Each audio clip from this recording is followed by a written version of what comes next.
Hi, everybody. I'm Diane Brady. I'm here with Alan Dershowitz, noted trial lawyer, former professor at Harvard, and of course, author of Get Trump. Alan, good to see you.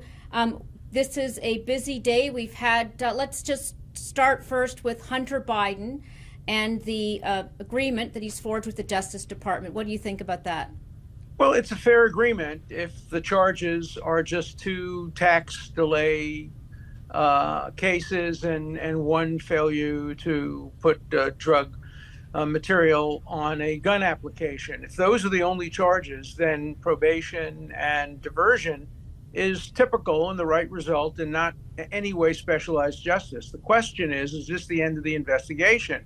Or will they be further looking into the laptop, Burisma, all of those things? His lawyer said it's the end. Justice Department suggests maybe not.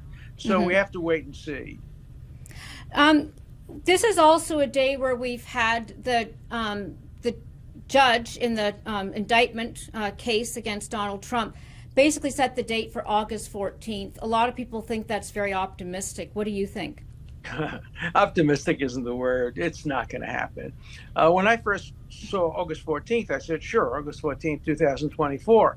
But there's no chance that it could happen in the next 2 months. It'd be unheard of. I've been doing this for 60 years. I've never seen a federal criminal case proceed as quickly as that, particularly when you have classified material.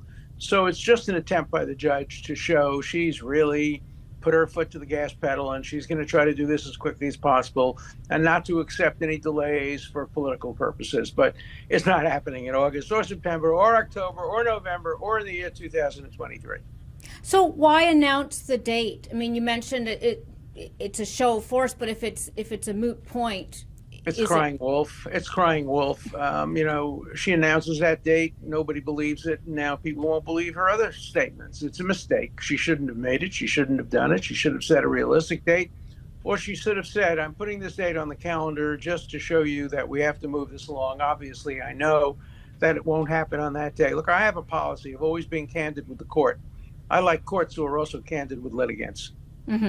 Well, one question that a lot of people have brought up is we've got the Biden v. Trump, Hunter Biden and Donald Trump, both, on the radar of the Justice Department. Are they being treated equally in your mind from where you sit? We have no idea. We have no idea, because if it's only the charges of delaying his tax payment and not putting the drug material on, he's being treated fairly.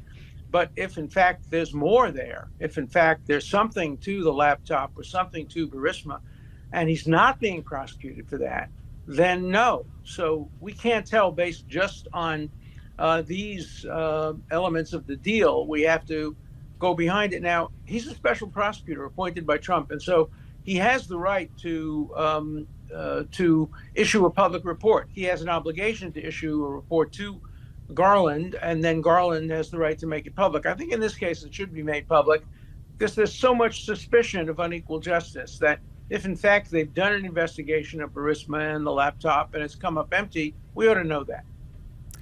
I know that you're not personally advising the former president, but he has been on the campaign trail talking very openly about the case that's currently before him. How is that playing out in your mind? Is that a mistake? I think it's a mistake. Look, there's this famous plaque of a stuffed fish that people hang in their houses, and it says on the bottom, I'd still be swimming if I had kept my mouth shut. Trump's problems mostly have been caused by his own statements, his statement to that journalist, the reporter or the writer about the book with the Meadows, and then statements he made to his lawyers. And now today he has said on Fox News that they weren't classified materials. He was showing they were newspaper clippings. Well, if that's the truth, that's one thing. If he can be challenged about that, it won't help him. So I'm sure his lawyers are not happy with him talking, but he's Donald Trump and nobody's going to shut him up. The Justice Department, I mean, nobody wants cases decided based on how they feel about the Justice Department, but it's clearly on the radar right now with these two high-profile cases. You've dealt with the Justice Department several times over your career. I don't know how much choice they have in terms of timing and such, but what do you make of this, especially in context of all the research you did about Get Trump?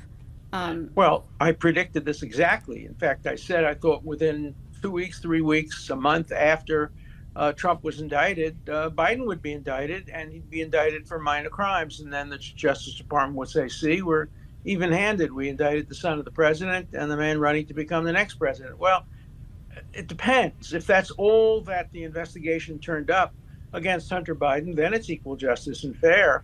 But if the investigation turned up more information, or if it wasn't a thorough enough investigation, then the argument of equal justice doesn't really wash. Anything else on your radar, Alan, that you'd put on ours right now as you're watching these two cases? Well, I think we shouldn't make the mistake of comparing the two cases. The Trump case is a serious case.